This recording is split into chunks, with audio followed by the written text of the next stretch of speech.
하나님, 오늘도 이렇게 예수님의 영광 가운데 참여할 수 있게 하시니 감사합니다. 우리의 모든 헌신을 통하여서, 수고를 통하여서 하나님의 거룩한 뜻이 이루어질 줄 믿습니다. 오늘도 예수님의 이름을 힘입어 힘차게 나아갑니다. 오늘 하루도 승리하는 하루가 될 줄 믿습니다. 우리의 모든 삶을 통해 주님의 영광이 드러나게 하여 주시옵소서. 감사하고 찬양하며 우리 주 예수 그리스도 이름으로 기도합니다. 아멘. 오늘 말씀 보겠습니다. 오늘 말씀은 베드로전서 4장 12절부터 19절까지 말씀입니다. 우리 함께 읽겠습니다. 사랑하는 자들아, 너희를 연단하려고 오는 불시험을 이상한 일 당하는 것 같이 이상히 여기지 말고 오히려 너희가 그리스도의 고난에 참여하는 것으로 즐거워하라. 이는 그의 영광을 나타내실 때에 너희로 즐거워하고 기뻐하게 하려 함이라. 너희가 그리스도의 이름으로 치욕을 당하면 복이 있는 자로다. 영광의 영 곧 하나님의 영이 너희 위에 계심이라. 너희 중에 누구든지 살인이나 도둑질이나 악행이나 남의 일을 간섭하는 자로 고난을 받지 말려니와. 만일 그리스도인으로 고난을 받으면 부끄러워하지 말고 도리어 그 이름으로 하나님께 영광을 돌리라. 하나님의 집에서 심판을 시작할 때가 되었나니 만일 우리에게 먼저 하면 하나님의 복음을 순종하지 아니하는 자들의 그 마지막은 어떠하며 또 의인이 겨우 구원을 받으면 경건하지 아니한 자와 죄인은 어디에 서리요. 그러므로 하나님의 뜻대로 고난받는 자들은 또한 선을 행하는 가운데 그 영혼을 미쁘신 창조주께 의탁할지어다. 아멘. 본문 요약입니다. 베드로는 성도들이 불시험을 당하는 것을 그리스도의 고난에 참여한 것으로 즐거워하며 더 나아가 하나님께 영광을 돌리라고 합니다. 이렇게 하나님의 뜻대로 고난받는 자들은 선을 행하는 가운데 미쁘신 창조주께 자신의 영혼을 부탁하라고 합니다. 질문이에요. 오늘 질문 한 가지인데, 베드로는 왜 성도들이 당하는 고난을 즐거워하라는 걸까? 13절이죠. 오늘 제목과 같이 그 고난의 진실을 좀 알아보고 싶습니다. 계속해서 새명마다 우리가 베드로전서를 보고 있습니다. 베드로전서의 특징을 우리가 볼 수 있었어요. 그 중에 하나는 뭐냐면 고난에 대한 언급이 많아요. 이 고난이라는 단어가요, 무려 베드로전서에만 15번이 나와요. 베드로전서가 5장으로 되어 있는데 매 장마다 고난에 대한 언급이 있고요. 신약 성경에서요, 고난이라는 단어가 제일 많이 나와요. 당시 베드로전서를 읽는 성도들의 상황을 반영한 것이라고 볼 수 있는데요. 그런데 여러분, 그리스도인들과 고난은 뗄 수가 없어요. 그런데요, 믿지 않는 사람들도요, 인생은 고난의 연속이라는 말을 해요. 하지만 믿지 않는 사람들과 믿는 사람들이 당하는 고난은요, 차원이 달라요. 베드로전서는 성도들이 당하는 이 고난의 진실을 알려주는데 오늘 읽은 본문이요, 이 부분에 집중해서 알려줘요. 고난의 진실이 뭘까요? 예수님과 고난은 띄어서 생각할 수 없듯이 예수님을 따르는 우리의 삶도 고난을 띄어서 생각할 수 없습니다. 그래서 세상 사람들과 다른 고난의 진실을 알고요, 내가 당하는 고난을 바르게 해석하는 것이 중요합니다. 그래야 오늘 본문에서 말하는 것처럼 고난 중에도 불평하지 않고 즐거워하며 하나님께 영광을 돌리며 승리할 수 있습니다. 오늘은 이 베드로 전서가, 이 베드로 사도가 알려주는 고난의 진실을 보고요, 묵상하는 시간을 갖도록 하겠습니다. 첫 번째 뭐냐면 오늘 좀 형식이 다릅니다. 나를 연단한 불시험의 고난이라는 거예요. 본문의 시작이 사랑하는 자들아라고 부르며 시작해요. 우리가 받는 고난은요, 결코 내가 버림을 받아서 당하는 고난이 아니에요. 여러분, 이 이미지는요, 대장장이의 손에 들린 쇳덩이를 생각하면 돼요. 대장장이는요, 쓰임새 있는 물건을 만들기 위해서 쇳덩이를 불 속에 집어넣었다 뺐다를 반복하죠. 그래서 우리가 당하는 시험은요, 하나님 손에 들린 불시험인 거예요. 그러니 여러분, 이 시험을 이상한 일 당하는 것처럼 이상히 여기지 마세요. 놀라지 마세요. 좌절하지 마세요. 할렐루야. 횟수가 더해갈수록요, 점점 어떻게 돼요? 원하는 모양이 만들어지는 거예요. 그래서 로마서 5장 3절 4절 보면 연단이라는 단어가 영어에는 캐릭터로 되어 있어요. 형상을 만든다는 거예요. 불에 들어가면 어떻게 돼요? 점점 형상이 만들어지죠. 예수 그리스도의 형상이 만들어지는 거예요. 그래서 로마서도 바울이 이렇게 말합니다. 다 같이 읽을게요. 다만 이뿐 아니라 우리가 환난 중에도 즐거워하나니 이는 환난은 인내를, 인내는 연단을, 연단은 소망을 이루는 줄 알미로다. 여러분, 하나님께 쓰임받는 사람 중에서 이런 불시험을 당하지 않는 사람이 하나도 없어요. 놀라지 마세요. 그러니까 그러니 여러분, 여러 가지 시험을 당할 때 야고보 서도가 우리에게 알려준 것처럼 감사하고 온전히 기쁘게 여겨야 됩니다. 이것이 우리가 첫 번째 당하는 고난의 진실이에요. 두 번째 뭐냐면, 따라할까요? 그리스도의 고난에 참여하는, 그리스도의 고난에 참여한다는 거예요. 영광의 고난이다. 영광의 고난이에요. 이것이 베드로 사도가 제일 강조하는 부분이에요. 제일 양이 많아요.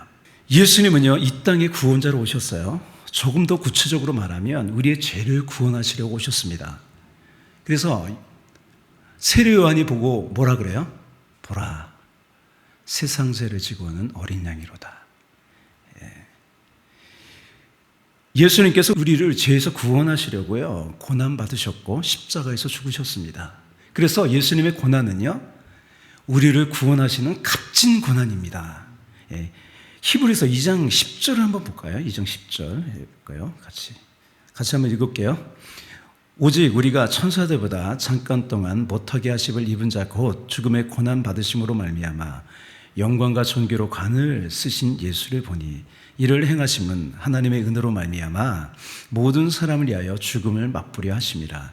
그러므로 만물이 그를 위하고 또한 그로 말미암은 이가 많은 아들들을 이끌어 영광에 들어가게 하시는 일에 그들의 구원의 창시자를 고난을 통하여 온전하게 하심이 합당하도다. 그러므로 여러분, 예수님의 고난은 그의 영광입니다. 그의 손과 옆구리에 난 상처는요, 영광의 흔적이에요. 예수님이 쓰신 가시관이 진정한 영광의 면류관입니다. 예수님은요, 이런 고난에, 이런 영광에 우리를 동참시키는 거예요. 우리를 복음의 일꾼이 되게 하셔서 이 영광의 고난에 동참시켰습니다. 그래서 바울이 고백하는 것처럼요, 우리가 당하는 고난은요, 그리스도의 남은 고난이라는 거예요. 여러분, 영광스럽지 않나요? 아멘, 할렐루야. 골로새서 1장 24절 같이 읽을게요. 나는 이제 너희를 위하여 받는 괴로움을 기뻐하고 그리스도의 남은 고난을 그의 몸된 교회를 위하여 내 육체에 채우노라. 할렐루야. 기뻐한대요, 바울이. 할렐루야. 우리에게도 이 교회를 위한 그리스도의 남은 고난이 있어요. 이렇게 추운 새벽에 일어나 그리스도의 몸된 교회에 나와 교회를 위하여, 성도들을 위하여 기도하는 것도요, 그리스도의 고난에 동참하는 거예요. 본문에서 그리스도의 고난에 참여하는 것을 즐거워하라고 하는 거예요. 그래서 왜요? 예수님이 그 영광을 나타내실 때에 우리는 기뻐하고 즐거워하게 됩니다. 그래서 우리가 그리스도 이름으로 치욕을 당하더라도 여러분 부끄러워하지 마시고 기뻐하세요. 복된 일이에요. 오늘 본문에서 그걸 말해주죠. 우리 15절 16절을 함께 읽을게요. 너희 중에 누구든지 살인이나 도둑질이나 악행이나 남의 일을 간섭하는 자로 고난을 받지 말려니와 만일 그리스도의 인으로 고난을 받으면 부끄러워하지 말고 도리어 그 이름으로 하나님께 영광을 돌리라. 할렐루야. 이 글을 쓴 사람이 베드로인데 예수는 베드로를 부르실 때 내가 너로 사람 낚는 어부로 만든다고 그랬었어요. 베드로의 고난과 헌신을 통해서요, 이 일을 이루셨습니다. 그냥 사람을 낚는 어부가 된 게 아니에요. 그리스도의 고난에 동참함으로 그렇게 된 거예요. 할렐루야. 이것보다 우리에게 있는 더 큰 고난의 의미가 어디 있습니까? 우리도 마찬가지예요. 우리의 고난은요, 의미 없는 고난이 아니라 어떤 고난입니까? 그리스도의 고난, 영광의 고난입니다. 세 번째 마지막이에요. 세 번째 마지막. 한번 따라할까요? 하나님의 뜻이 이루어지는 고난이다. 할렐루야. 마지막으로 우리가 당하는 고난은요, 하나님의 뜻과 섭리가 있는 고난이에요. 우리는 애매하게 고난을 당하는 것이 아니라 고난의 이유가 있습니다. 이 말은 뭐냐면 하나님이 주신 고난의 결과가 있다는 거예요. 고난의 열매가 있다는 거예요. 한번 따라할까요?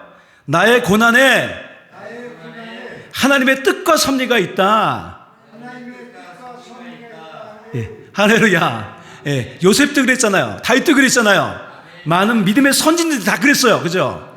애매히 고난 당하는 것이 아니에요. 하나님의 섭리가 있는 고난이에요. 그러니 여러분, 고난 당할 때 다가올 은혜를 기대하세요. 그래서 마지막에 베드로 사도가 이렇게 우리에게 권면합니다. 19절 함께 읽을게요. 그러므로 하나님의 뜻대로 고난받는 자들은 또한 선을 행하는 가운데 그 영혼을 미쁘신 창조주께 의탁할지어다. 창조주는요, 세상 모든 만물을 만드신 분이에요. 우리 인생도요, 주관하세요. 다스리세요. 섭리하세요. 하나님의 뜻이 이루어지게 합니다. 예수님께서도요, 십자가에서 죽으실 때 내 영혼을 아버지께 부탁합니다. 의탁합니다. 라고 돌아가셨어요. 이렇게 권면한 베드로도요, 그렇게 했을 거예요. 여러분의 모든 인생을 신실하신 창조주께 맡기세요. 그분을 신뢰하세요. 그분께 맡기세요. 우리의 고난은요, 선하신 하나님의 뜻이 이루어지는 고난입니다. 할렐루야. 우리가 당하는 고난의 진실을 세 가지를 봤는데, 한 가지는 뭐냐면 나를 연단하는 불시험의 고난이라는 거예요. 불시험을 기억하세요. 두 번째는 뭐냐면 그리스도의 고난에 참여하는 영광의 고난입니다. 세 번째, 하나님의 뜻이 이루어지는 고난입니다. 이걸 기억하세요. 우리 기도하겠습니다. 사랑과 내가 풍성하신 주님, 감사합니다. 이렇게 우리를 예수님의 고난에 동참시키시니 감사합니다. 아버지, 우리가 당하는 시험, 불시험입니다. 우리를 아름다운 형상 만드시려고 연단하시는 겁니다. 그러니 우리가 고난당할 때 기뻐하게 하여 주시옵소서. 우리는 또 애매하게 고난당하지 않습니다. 하나님의 뜻과 섭리 가운데 고난을 당합니다. 그래서 날마다 즐거워하고 우리 인생을 모두 하나님께 맡기고 영광을 하나님께 돌리는 우리의 삶이 되게 하여 주시옵소서. 오늘도 이렇게 그리스도의 고난에 동참하게 하시니 감사합니다. 바울이 말한 것처럼 그리스도의 남은 고난을 아버지 내 육체에 채운다고 하였는데 우리도 그렇게 영광스럽게 하루하루 살아가기 원합니다. 이끌어 주시옵소서. 함께하여 주시옵소서. 감사하고 찬양하며 우리 주 예수 그리스도 이름으로 기도합니다. 아멘.